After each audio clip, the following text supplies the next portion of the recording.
فی زمانہ جتنے فتنے سر اٹھا رہے ہیں، تو ہم اپنی نوجوان نسل کو ان فتنوں سے کیسے بچا سکتے ہیں؟ کچھ تو اندرونی سازشیں ہو رہی ہیں، کچھ بیرونی سازشیں ہو رہی ہیں، کچھ یوں کہیے کہ ایک تو یہ ہے کہ بھئی بد مذہب ایسے ہیں کہ جن کا عقیدہ واضح ہے، وہ اپنے ایک لیول کے ساتھ ہے، مگر کچھ ہیں کہ جو اہل سنت کے لیول کے ساتھ ہمارے اندر ہی کچھ خرابیاں پیدا کر رہے ہیں اور آپس میں ہی مسائل ہو رہے ہیں. تو اس سے ہم اپنی نسل کو کیسے بچا سکتے ہیں؟ پہلی بات یہ جی کہ تربیت کرنے والے پہلے وہ اپنا ذہن ٹھیک کریں.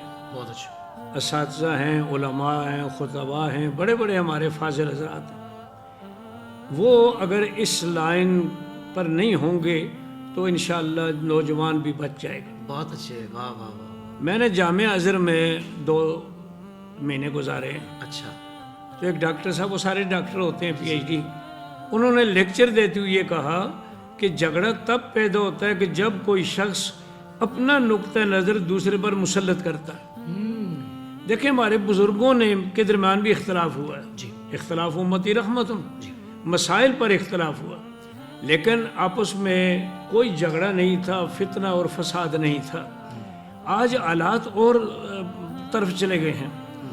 پہلی بات تو یہ ہے کہ جو مسئلہ غیر ضروری ہے، اگرچہ شرعی مسئلہ ہے لیکن اس کی معاشرے میں ضرورت نہیں ہے، اس کو چھیڑنا نہیں چاہیے.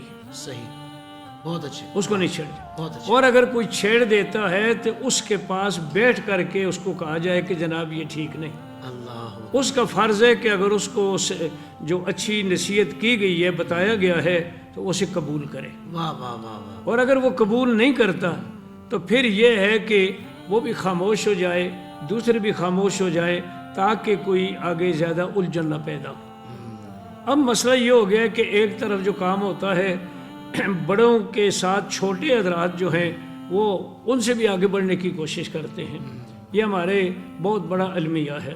تو میں اساتذہ سے بھی، علماء کرام، خطباء سے بھی، طلباء سے بھی عرض کروں گا کہ آپ کی ذمہ داری جو ہے وہ دین کی اشاعت ہے، درس نظامی پڑھانے کی ہے، تبلیغ کرنے کی ہے، مطالعہ کرنے کی ہے. کوئی مسئلہ اگر کسی آپ کو پیش آتا ہے تو کسی عالم کے پاس بیٹھ کر کے اس کو حل کریں. بہت اچھا. اور اگر آپ کا مسئلہ دوسرا آدمی نہیں مانتا تو کوئی بات نہیں، آپ نے اپنا فرض پورا کر دیا. تو دوسرے کو بھی چاہیے کہ وہ خاموشی سے، اگر یہ چیز نہیں اختیار کریں گے تو یہ معاملہ آگے بڑھتا چلا جائے گا. اور یہ سوچیں کہ ہماری ذمہ داری جو ہے ادعو الی سبیل ربک بالحکمت والموعظۃ، حکمت اور دانائی کے ساتھ اگلے آدمی کو بتائیں. قرآن پاک نے یہی تو فرمایا تھا، فبما رحمت من اللہ لنت لہم ولو کنت فظا غلیظ القلب لانفضوا من حولک.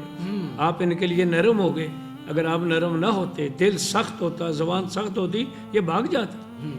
تو اب ہم نے غیر مسلموں کو، بدعقیدہ لوگوں کو اپنے قریب کرنا ہے، ان کو صحیح راستے پر لگانا ہے.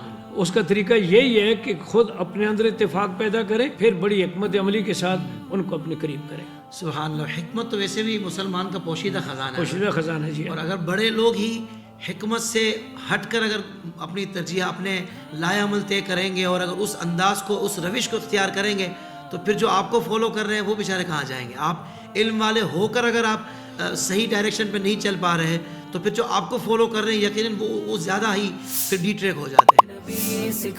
زندگی کے تمام شعبوں میں دینی رہنمائی حاصل کرنے اور آخرت کو بہتر کرنے کے لیے ہمارے YouTube channel Islamic digital studio کو سبسکرائب کر لیں اور بیل آئیکن بھی پریس کر لیں. قرآن سے بھی ملاتا ہے ہمارا